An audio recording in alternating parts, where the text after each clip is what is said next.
Assalamualaikum warahmatullahi wabarakatuh. Waalaikumsalam warahmatullahi wabarakatuh. Oke, gimana nih kabarnya? Alhamdulillah. Alhamdulillah. Alhamdulillah baik. Alhamdulillah. Oke, sehat ya. Oke, ini request dari survei kemarin bahwa kita sesekali gunakan Google Meet supaya ada interaksi antara dosen dan mahasiswa ya. Biasa sekali aja. Nah, itu akunnya boros kuota juga. Walaupun sebenarnya sama saja sih. Kalau misalkan dengan rekaman pun kalian mendengarkan, kalau pakai Google Meet pun juga mendengarkan juga. Tapi kalau rekaman bisa diulang-ulang. Cuma kalau Google Meet, nah Anda bisa langsung face to face dengan ini walaupun dengan virtual ya, secara online. Oke, sebelum saya mulai, sampai saat ini ada kendala nggak dengan algoritma pemrograman?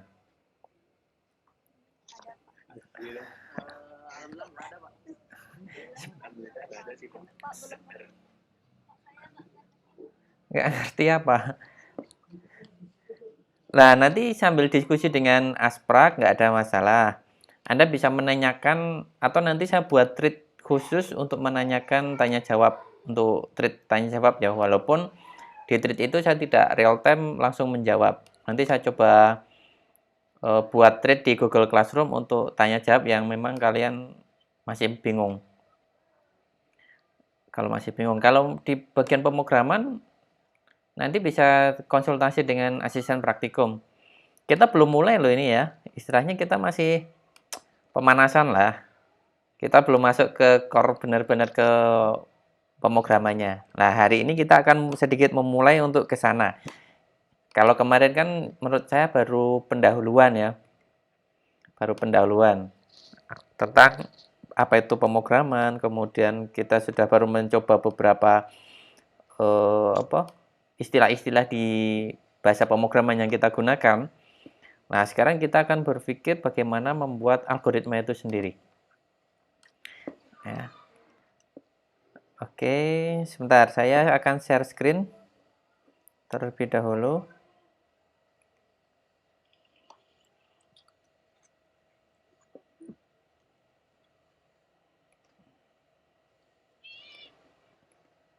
Oke, nampak nggak?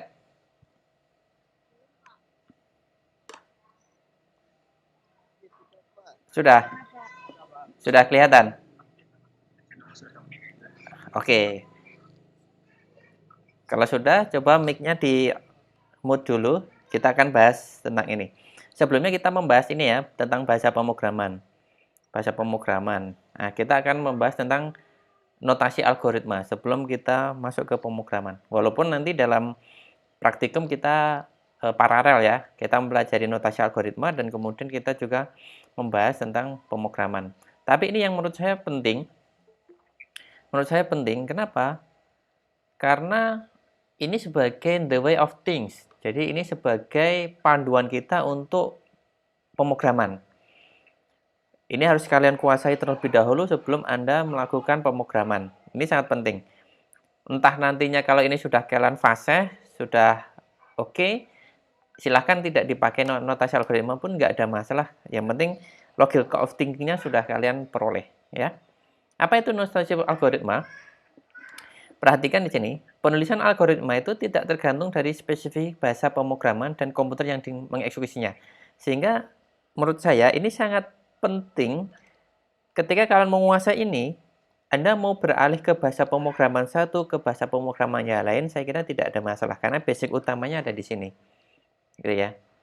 Karena notasi algoritma ini sebenarnya bukan notasi pemrograman, tetapi dapat diterjemahkan ke dalam berbagai bahasa pemrograman. Ini sebenarnya adalah bagaimana kita memandang suatu masalah, kemudian bagaimana caranya membuat alur solusinya. Nah, alur solusi ini sebagai panduan kita untuk menuliskan ke dalam bahasa pemrograman. Nah, itu yang disebut dengan notasi algoritma. Ada beberapa istilah dalam notasi algoritma itu ya, ada 3 macam sebenarnya. ada yang namanya uraian kalimat deskriptif atau narasi, kemudian ada flowchart. Nah, flowchart ini yang akan kita pelajari karena ini menurut saya paling mudah untuk memahami suatu notasi algoritma ya. Kemudian yang ketiga pseudocode. Kalau pseudocode itu sudah sedikit mendekati dengan bahasa pemrograman. Nah, sehingga yang nanti kita akan pelajari adalah lebih cenderung ke flowchart ini. Nah, ini contoh, saya kasih contoh notasi algoritma terlebih dahulu. Coba perhatikan contoh masalah ini.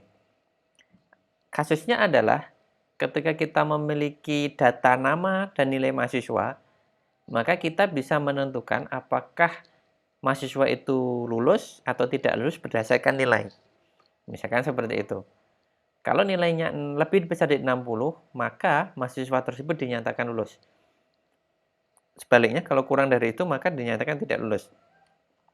This the problem. Ini adalah masalah. Ini adalah masalah kita. Ya. Nah, sekarang bagaimana membuat notasi algoritma? Tadi ada 3 cara. Oke, yang pertama ini dengan menggunakan deskripsi. Deskripsi itu merupakan kalimat naratif. Ya. Perintah-perintah yang bersifat naratif. Yang pertama adalah tentunya komputer diminta untuk baca nilai dan nama mahasiswa. Nah, ketika sudah terbaca, dikasih suatu perintah.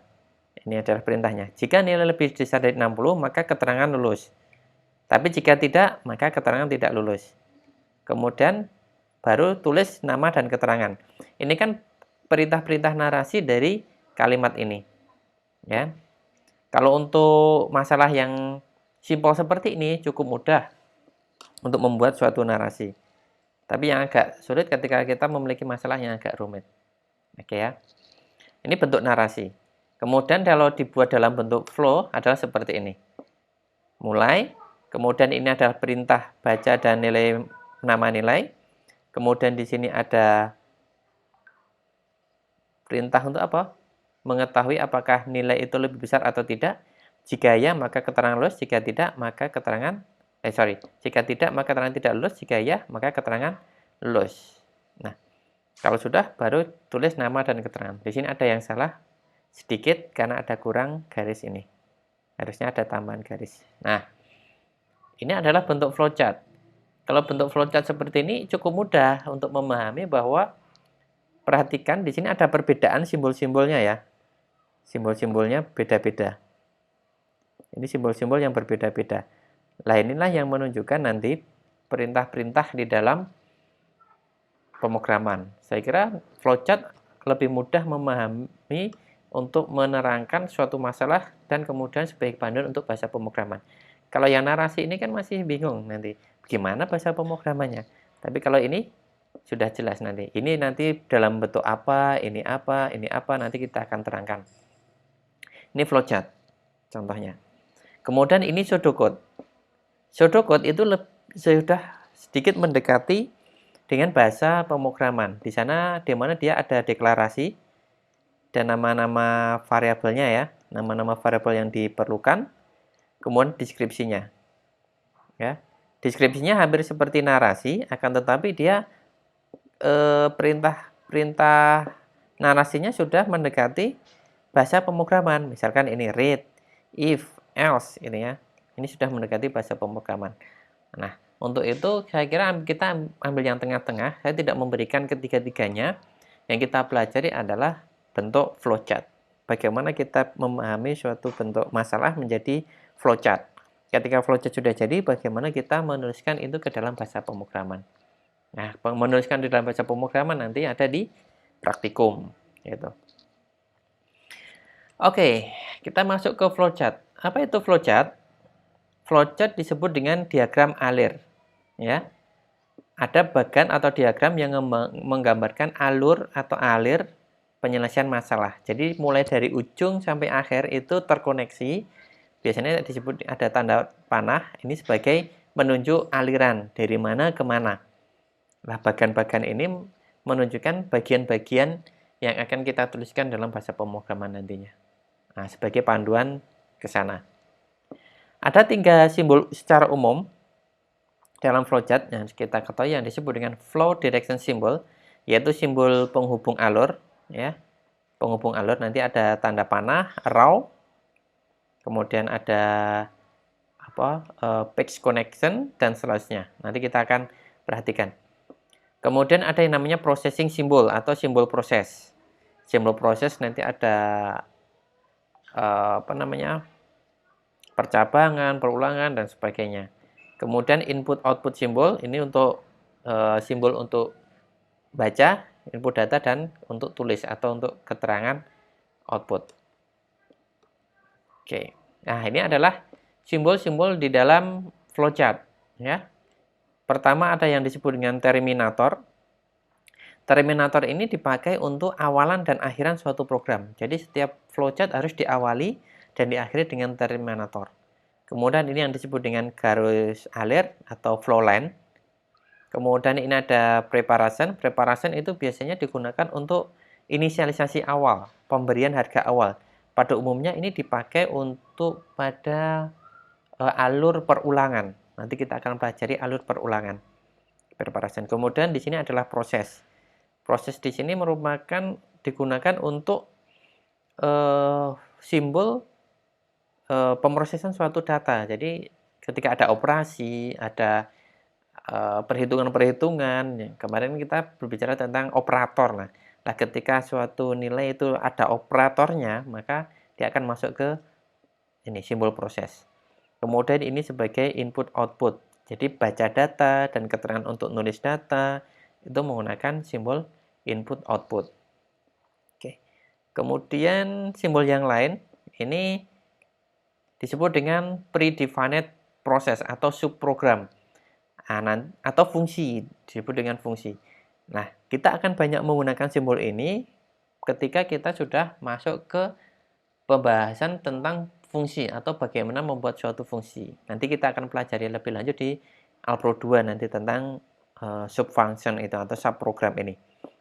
Kemudian ini adalah belah ketupat ini sebagai decision. Decision digunakan untuk penyeleksian data ya, biasanya untuk alur percabangan. Nah, percabangan. Nanti kita akan bahas satu persatu tentang percabangan dan perulangan dan sebagainya tadi. Kemudian ada yang on-page connector. On-page connector ini kan kita membuat flowchart itu kan membutuhkan space yang cukup besar biasanya. Halaman yang cukup besar. Kadang satu garis itu tidak bisa mewakili semua proses.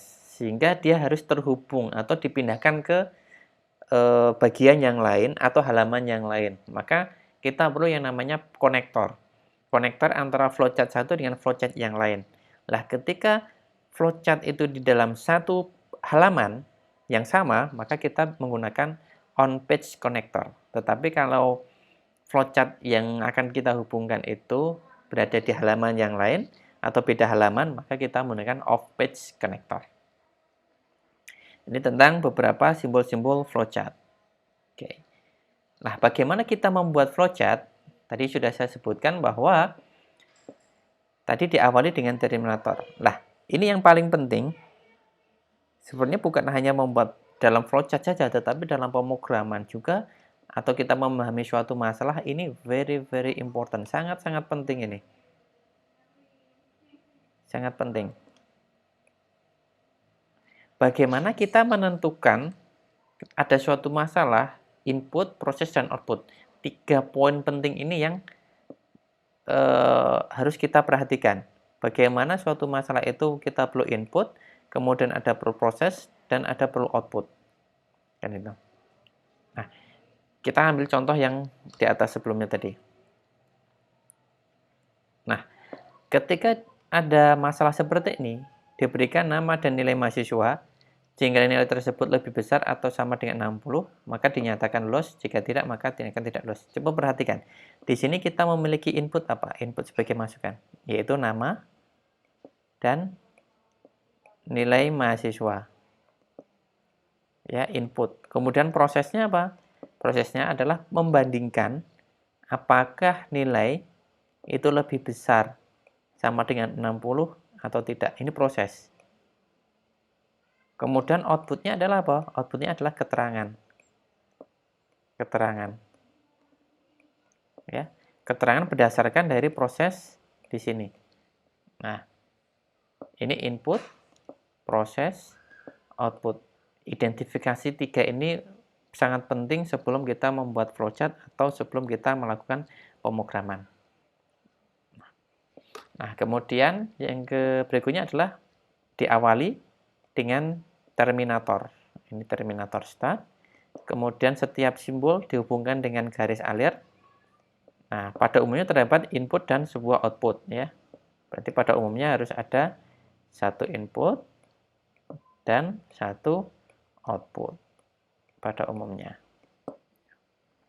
Dan diakhiri dengan terminator N. Ini cara membuat flowchart.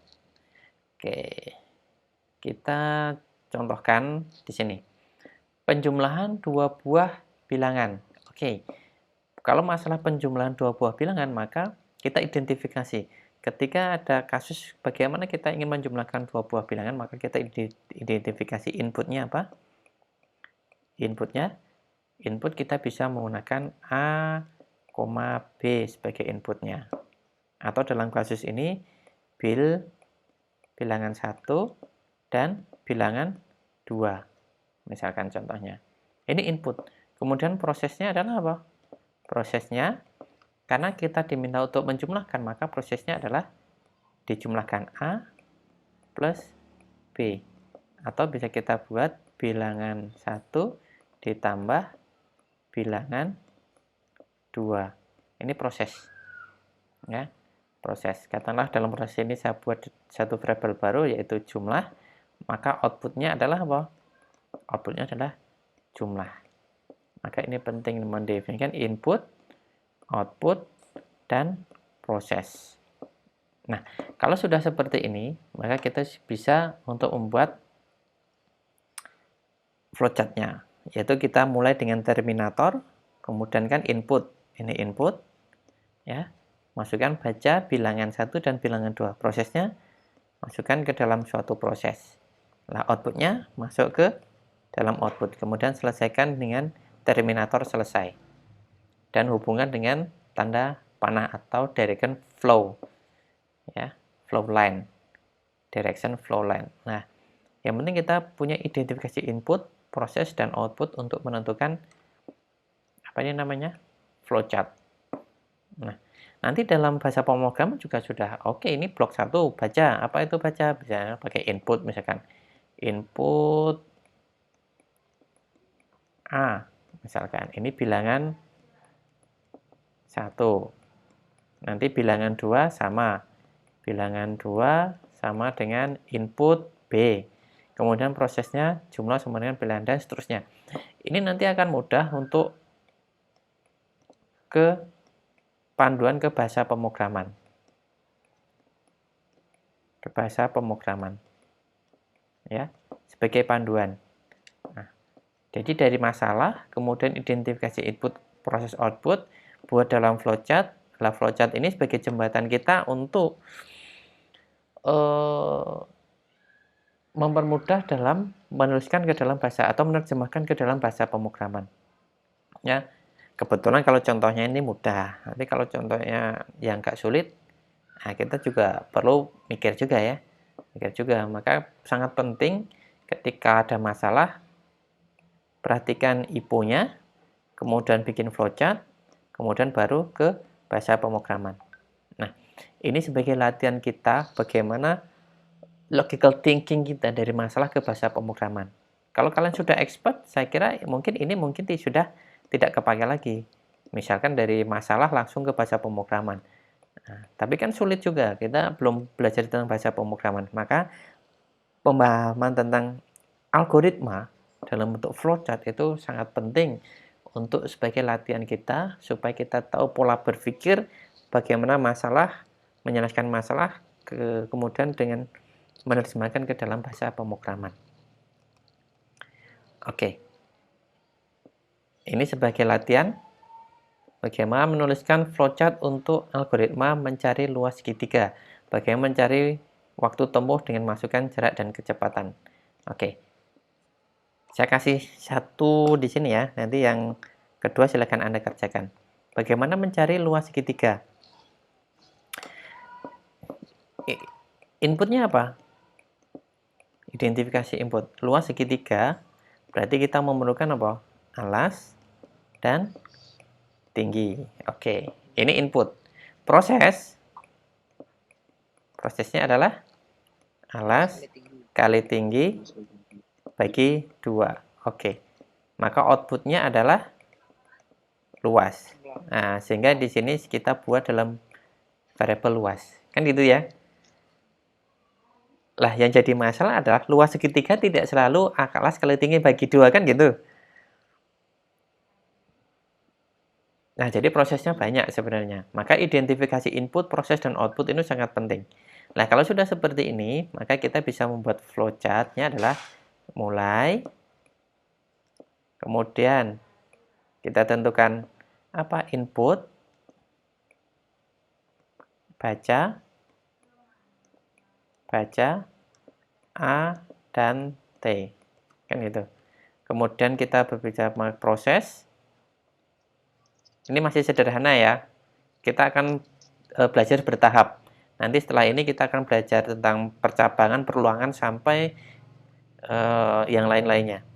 Ini prosesnya adalah luas sama dengan alas kali tinggi bagi 2. Oke, ini yang masih mudah. Kemudian tulis L. Selesai. Nah, ini flowchart-nya kita peroleh. Nah, dari flowchart ini nanti kita bisa ini masih sederhana, tapi kalau yang kompleks nanti kemarin kan kita ada yang menanyakan, Pak, ada identisasi. Itu apa? Itu kan? Itu adalah penentuan blok fungsi. Lah nanti kalau dalam yang lebih rumit, nanti pada setiap bagian-bagian itu perlu ada blok. Lah pada proses-proses seperti ini adalah merupakan nanti pada blok-blok tersendiri. Ya, kalau untuk masalah lebih rumit. Tapi kalau dalam hal ini belum menggunakan blok yang berbeda. Ini masih dalam satu blok, masih tidak ada masalah. Ya, nanti kalau kita sudah berbicara dengan percabangan atau perulangan, maka nanti akan perlu ada blok tersendiri. Ini memiliki blok sendiri, ini ada blok sendiri. Nah, penentuan di mana blok itu harus dimulai dan berakhir, itu akan lebih mudah kita pahami ketika kita sudah mempelajari algoritma. Oke. Oke, saya kira ini tentang notasi algoritma. Sedikit dulu yang sudah kita pelajari. Nanti silakan kalau ada pertanyaan, kalau bisa saya jawab. Kalau waktunya nggak selesai, masih cukup lama ya waktunya ya. Silakan Anda bisa menanyakan lewat langsung atau lewat chat.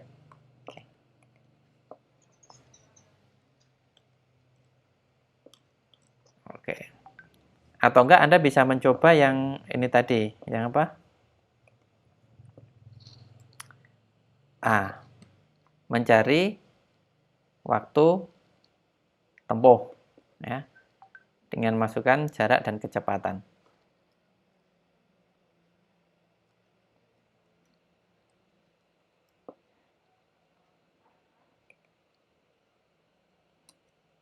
Pak, Ya. ini kan kelas penuh ya Pak. Apa? Yang nggak bisa masuk gimana Pak? Apanya? Kelas kan maksimal 100 Pak. Google Meet 100 juga toh? Iya, Oke. Nanti saya kasih rekaman. Ini sedang saya rekam juga. Saya rekam pakai menggunakan QuickTimes. Nanti saya upload di Google Classroom atau ke YouTube channel saya. channelnya apa Pak?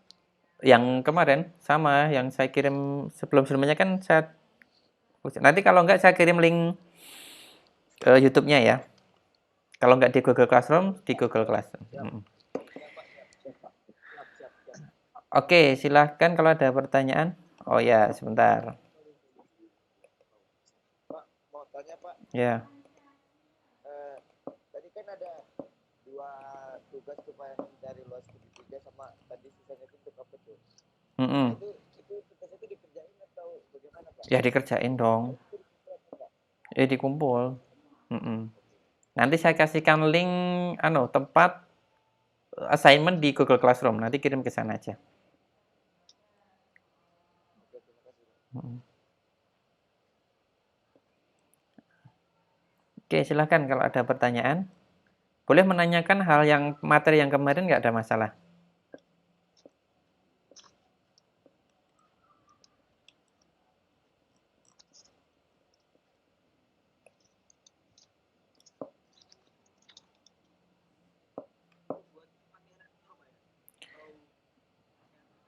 Enggak, saya nggak pakai aplikasi. Saya tulis tangan.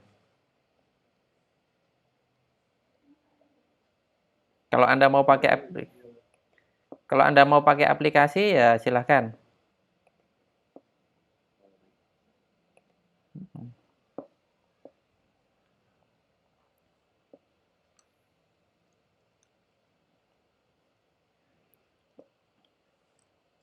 Oke, ada pertanyaan? Biasanya kalau saya kasih video pertanyaan banyak. Ini digabung semua ya, Pak, semua kelas. Iya. Tapi kayaknya biasanya ada beberapa yang tabrakan dengan PTI. Jadi ya, ada yang nggak bisa. Tabrakan, Pak, saya, Pak. Tuh ada yang tabrakan. Kayak buka web ini, Pak. Walah. Tapi gimana? Sebenarnya enak pakai Google Meet seperti ini atau saya kasih video. Kemudian kalian bisa bertanya, saya jawab seperti yang kemarin. Kita kan ini 2 kali enak video. Ya, karena Video aja, Pak. nah, iya, kemarin 60%, 70% minta video conference. Dua-duanya, Pak. Oh, dua-duanya. Oh, dua-duanya. Repot juga ya. Kalian juga kuota habis banyak juga nanti. Betul, kalau video takutnya nggak tonton, Pak. Pakai Ya, kalau video takutnya. Takutnya nggak tonton. Ya, itu tergantung masing-masing. Ini aja kalian tinggal tidur, saya juga nggak tahu. Iya toh? Nah, iya. Iya, kameranya di-off-kan semua, di mute dah. Kalian tidur juga siapa tahu, saya juga nggak tahu. Terus pakainya lebih efektif itu video. Kalau video kan Anda bisa mengulang-ulang. Dan saya berikan form untuk tanya jawab. Nah, nanti saya buatkan thread, tapi ya tergantung dari aktivitas kalian sih, keaktifan kalian untuk masuk ke thread tersebut atau tidak. Nah, yang penting saya akan sediakan thread untuk tanya jawab di luar jam kuliah.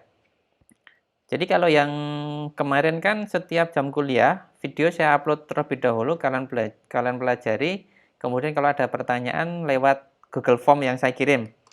Satu mahasiswa dapat satu kesempatan, satu pertanyaan. Walaupun tidak saya jawab semua ya, karena mungkin ada pertanyaan yang hampir sama, sehingga menurut saya cukup satu kali saja, sehingga tidak sebanyak mahasiswa jawabannya kan. Gitu. Nanti kalau di luar jam itu saya kasih thread khusus lah kalau mau ini menanyakan. Kalau yang jam kuliah kan menanyakan terkait dengan materi saat itu. Kalau di thread khusus itu nanti silakan Anda bisa menanyakan dari materi sebelum-sebelumnya, tidak ada masalah. Saat ini juga kalian juga bisa menanyakan sebelumnya juga tidak ada masalah.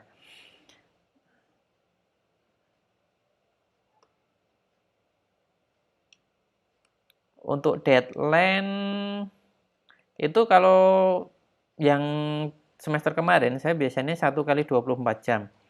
Tapi karena ini maba ya saya akan lebih fleksibel lah. Anda kirimkan sampai pertemuan yang ke depan saya tidak ada masalah. Tapi khusus SAM ini ya, kalau untuk mulai minggu depan saya kasih deadline mungkin 1 kali 24 jam atau 2 kali 24 jam untuk mulai pekan depan.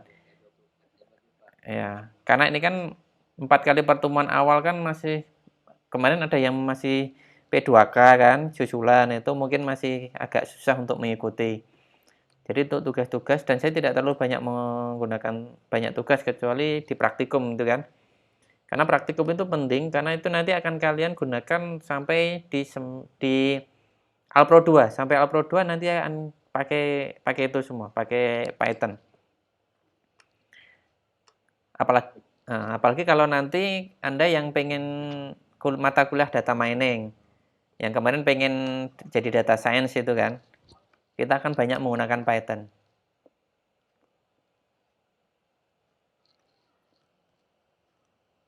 Oke, silakan kalau ada pertanyaan. Pak, kalau Titan-nya masih bermasalah gimana, Pak? Masalahnya apa? Sering error-error. Wah, itu Python-nya atau komputernya atau orangnya itu? Titan-nya ulang sih, Pak. Baru itu, Pak. Yang disalahkan Python-nya. Belum gitu, Pak, fiturnya. Padahal laptopnya baru loh, Pak. Baru beli kemarin tuh, Pak. Bangke. Oke, Pak. Silakan Anda bisa konsultasi dengan Asprak.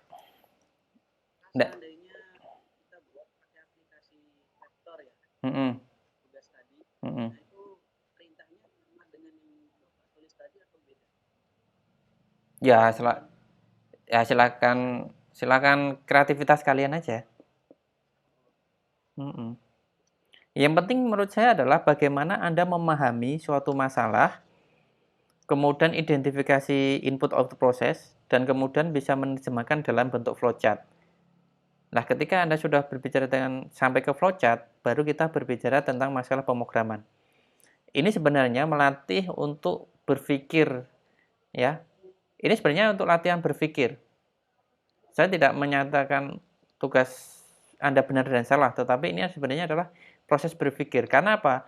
Ketika kalian sudah expert dalam pemrograman, nanti flowchart, Anda tidak perlu membuat flowchart lagi ketika ada masalah. Dan flowchart tidak harus selalu seperti itu. Anda bisa membuat menurut versi Anda sendiri. Yang terpenting adalah matching antara masalah, kemudian penyelesaian program, dan bahasa pemrogramannya. Ya, pemrogramannya, mohon maaf, bukan bahasa pemrogramannya, tapi bagaimana pemrogramannya. Kalau tentang bahasa sih Anda bisa beralih ke bahasa satu dengan bahasa yang lain. Ya, kemarin kan tanya, kok kenapa harus Python, Pak? Sebenarnya nggak harus Python. Kita bisa menggunakan C, kita bisa menggunakan Visual Basic, kita bisa menggunakan Java, kita bisa menggunakan macam-macam. Tetapi bukan itu inti di mata kuliah ini. Mata kuliah ini adalah bagaimana kita mempelajari, membahas ketika ada suatu masalah, bagaimana kita mencari algoritmanya. Nah, untuk memahami algoritma, maka cara yang paling mudah menurut saya adalah bagaimana menerjemahkan suatu masalah ke dalam flowchart. Yaitu dengan 3 identifikasi tadi. 3 apa? Input, proses, dan output. Ketika Anda sudah memahami ini, insya Allah cukup mudah Anda meneruskan ke dalam pemrograman. Ya. Kedengaran suara saya? Oke. Dengar, Pak. Oke. Gitu ya. Itu yang paling penting. Nanti banyak sih masalah-masalah yang perlu kita pahami, yang kita perlu selesaikan. Contoh-contoh kasusnya ya kita mulai dari yang sederhana dulu. Tadi contohnya apa? Mahasiswa lulus dan tidak lulus, menjumlahkan 2 buah bilangan, kemudian mencari luas segitiga. Nanti juga kalian bisa membuat flowchart untuk mencari luas proyeksi panjang. Yang sederhana-sederhana dulu, yang belum ada pengendali alurnya. Ya, nanti kalau sudah masuk ke pengendali alur itu lebih rumit lagi. Insya Allah pekan depan kita akan membahas tentang pengendali alur yang pertama, yaitu percabangan. Kalau sudah masuk ke percabangan, nanti di blok pemrogramannya pun sudah sedikit berbeda. Ya, sudah sedikit berbeda. Makanya kita mulai dari yang sederhana-sederhana. Jangan berpikir, oh Pak, itu kan mudah ya, hanya menjumlahkan 2 buah bilangan. Ya, mudah. Karena kalian sudah terbiasa menjumlahkan 2 buah bilangan. Tetapi kalau identifikasi input-output prosesnya bagaimana kan? Selama ini kan kita yang penting disuruh menjumlahkan, ya langsung jumlahkan kan gitu toh. Karena kita sudah terprogram. Nah, itu sama seperti kita mau belajar dulu. belajar waktu SD ya, coba tambah-tambahan, perkalian kan itu prosesnya panjang itu. Ada butuh 1 tahun untuk belajar penjumlahan, belajar 1 tahun pengurangan, 1 tahun perkalian kan itu toh. Nah, padahal kita akan mempelajari komputer supaya belajar dengan apa? Bahasa kita kan. Kita perlu belajar juga. Nah, masa 1 hari 2 hari selesai kan? Yo yang cerdas bisa, insya Allah bisa. Tapi untuk pemula kan biasanya perlu waktu. Nah, itu kita mulai dari yang sederhana seperti itu. Nah, itu contoh sederhana. Nanti ada tambahan-tambahan tugas yang perlu saya berikan mungkin waktu di mana, di praktikum lah ya. Nanti saya tambahkan tugas berikutnya apa. Tapi nggak usah bingung, nggak usah ini. Yang penting coba dikerjakan. Ini bukan masalah benar dan salah, tetapi bagaimana Anda memiliki pola pikir mengatasi masalah. Tadi kan di awal, di pertemuan pertama sebelumnya kan saya sudah membahas tentang apa itu, pemrograman atau algoritma ya. Algoritma tidak tergantung dengan bahasa pemrograman. Algoritma itu bisa bermacam-macam. Artinya apa? Setiap orang itu kadang memiliki algoritma yang berbeda dengan orang yang lain, tetapi penyelesaiannya untuk menyelesaikan hal yang sama. Paham maksud saya? Kan dulu ada pepatah namanya, ada 1 jalan menuju surga, tapi ada 1.000 jalan menuju Roma, kan itu. Ya, jadi algoritma itu banyak ya, banyak. Ketika ada satu masalah, itu mungkin penyelesaian algoritma itu bisa bermacam-macam, bisa berbeda-beda. Nah, tapi tujuannya tetap sama, menyelesaikan masalah itu. Nah, itu yang harus jadi kata kunci kalian. Sehingga yang terpenting di sini adalah bagaimana Anda menjustifikasi penyelesaian masalah itu ke dalam bentuk flowchart. Nah, itu. Itu juga nanti tercermin di pemrograman kalian juga. Kenapa? Karena seorang programmer itu pasti memiliki karakter sendiri-sendiri, karakter masing-masing. Sehingga ketika menuliskan kode ke dalam bahasa pemrograman itu bisa jadi berbeda. Orang Jawa ngomong orang Jawa sama orang Jawa ketika ngomong Jawa pun kadang berbeda. Ada yang bilang inje, ada yang bilang iya, gitu kan. Ho, ini kan macam-macam. Nanti juga akan tercermin dalam bahasa pemrograman sehingga sangat mudah melihat algoritma dan nanti pemrograman kalian itu sama dengan satu sama yang lain, itu mencontek dan tidak mencontek. Copy paste itu pasti kelihatan. Cukup mudah. Ya. Asisten-asisten saya sudah paham tentang hal tersebut karena dari tahun-tahun yang lalu juga sudah cukup mudah untuk mengidentifikasi ketika ada pemrograman yang copy paste atau punya temennya ditulis ulang, itu kelihatan. Sehingga perlu kreativitas kalian, itu yang paling penting di mata kuliah ini. Oke. Any question? Pak, kalau ketinggalan praktikum kemarin gimana, Pak? Ya, diikuti saja. Gak apa-apa, Pak. Gak apa-apa.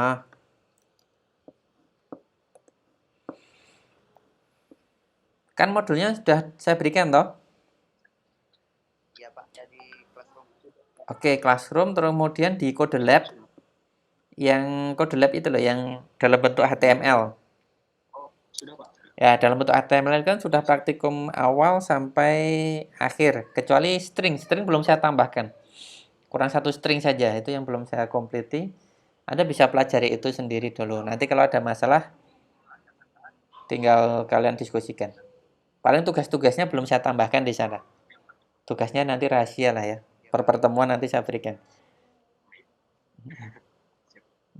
Materi ini pun juga sudah saya tuliskan di HTML yang satunya lagi. Kan ada 2 toh. Ada 2 modul yang saya berikan. Yang pertama itu untuk praktikum yang berisi dengan kode-kode Python. Kemudian yang satu tentang algoritma ini.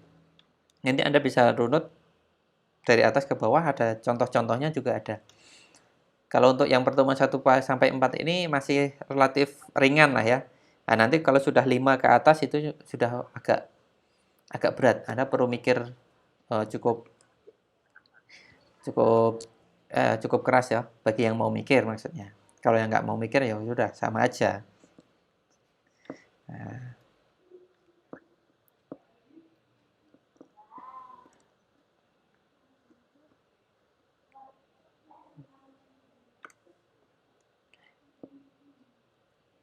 materi yang saya berikan tidak terlalu banyak kok. Tidak terlalu banyak. Per pertemuan juga nggak banyak-banyak banget. Sedikit, tetapi saya berharap kalian mau mempelajari. Insya Allah itu sudah saya peringkas. Nah, sebenarnya kalau di Alpro itu lebih banyak praktis ya, lebih banyak mencoba, mencoba. Seperti kalau ada masalah tadi, flowchart-nya seperti apa, itu perlu dicoba. Nah, tugasnya kan baru 1. Oke, silakan kalau ada pertanyaan bisa ditulis di chat.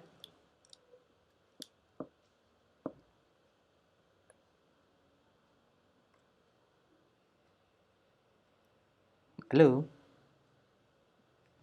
Halo, Pak, saya mau bertanya Pak. Ya. Tadi untuk tugasnya yang flowchart itu dikumpulkan di mana ya Pak? Nanti saya buatkan di Google Classroom. Oh, Nah, santai aja. Kalau mau masih kurang banyak ya nanti saya tambahkan. Mau berapa? Mau 5, 10? udah. Alhamdulillah. Nanti saya tambahkan 2 ya. Cukup, Pak. Satu aja cukup, Pak. Untuk bikin flowchart, kalau untuk awalan lebih baik gunakan tulis tangan saja. Nanti di foto aja kirim. Kalau pakai, ya memang ada beberapa tools untuk membuat flowchart ya. Ya. Tapi yang penting adalah kalau menurut saya ini kan baru masalah belajar ya. Belajar itu learning by doing. Ketika tangan kita ikut bergerak, artinya kita juga ikut learning juga. Kecuali kalau kalian sudah expert. Kalau sudah expert, Anda gunakan tools-tools untuk membantu pekerjaan Anda supaya cepat dan efisien. Is okay, tidak ada masalah. Paham maksud saya? Jadi kalau learning atau belajar itu manual lebih bagus. Manual supaya kita lebih. Tapi kalau sudah expert, Anda bisa menggunakan tools untuk membantu kalian mempercepat dan efisien dalam pekerjaannya.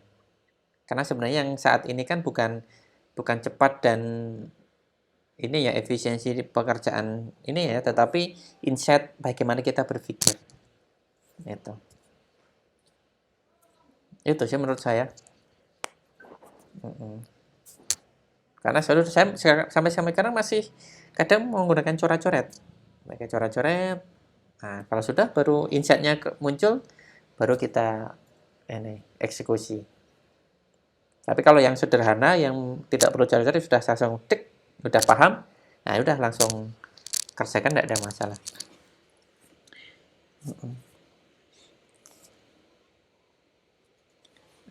Oke, silakan kalau ada pertanyaan. Cukup mudah ya materi hari ini ya. Hanya membuat flowchart saja kan? Ya Pak, Alhamdulillah. Ya, mudah. Tapi belum tentu nanti ketika dikasih tugas pusing juga ya kadang ya. Kadang, Pak. Ya, itu namanya belajar ya kayak gitu. Namanya belajar.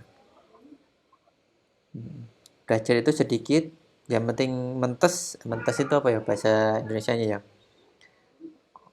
Sedikit paham daripada kita banyak-banyak tapi malah pusing. Sedikit demi sedikit itu kan. Jadi kalau modul saya itu paling berapa halaman? Sedikit-sedikit aja. Nggak ada masalah. Tugas sebenarnya nggak banyak, Pak. Cuman karena berat banget sama baca jadi bingung gitu ya. Nah, kalau bingung Anda tanyakan. Saya kan sudah sediakan Asprak banyak itu loh. Asprak saya itu di Alpro itu hampir 8 atau 9. Ya, Anda bisa tanya gitu. Kalau bingung di teori ya tanyakan ke saya, enggak ada masalah. Tapi kalau di grup WA ya tergantung ya, karena jam-jam tertentu nggak mungkin saya balas selainnya. Kecuali di jam kuliah seperti ini kan, saya sempatkan memang untuk kalian, saya sempatkan. Tapi kalau di selain itu ya semampu saya untuk menjawab, ataupun kadang kan thread di WA itu kalau sudah di atas sudah ketutup itu kan, itu yang repotnya. Repotnya di situ.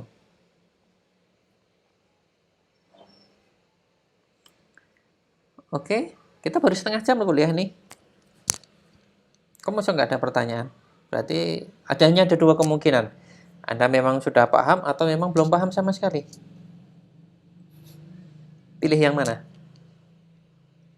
Belum paham, Pak. Belum paham, Pak. Nah, sekarang yang belum paham, tanyakan yang belum paham yang bagian mana. Atau gini deh, sekarang coba Anda buat flowchart yang patut mencari waktu tempuh dengan input, jarak, dan kecepatan. Udah. Nah, nanti silahkan difotokan, lihatkan ke saya juga nggak apa-apa. Lewat Google Classroom, Google Meet ini. Videonya dibuka, tunjukkan kertasnya. Misalkan seperti ini. Ini sudah saya gambar. Nah, ini loh Pak, ini benar atau salah? Misalkan. Oke. Baik, Pak. Saya tunggu 10 menit ya. Oke, Mas. Oke, saya tunggu 10 menit.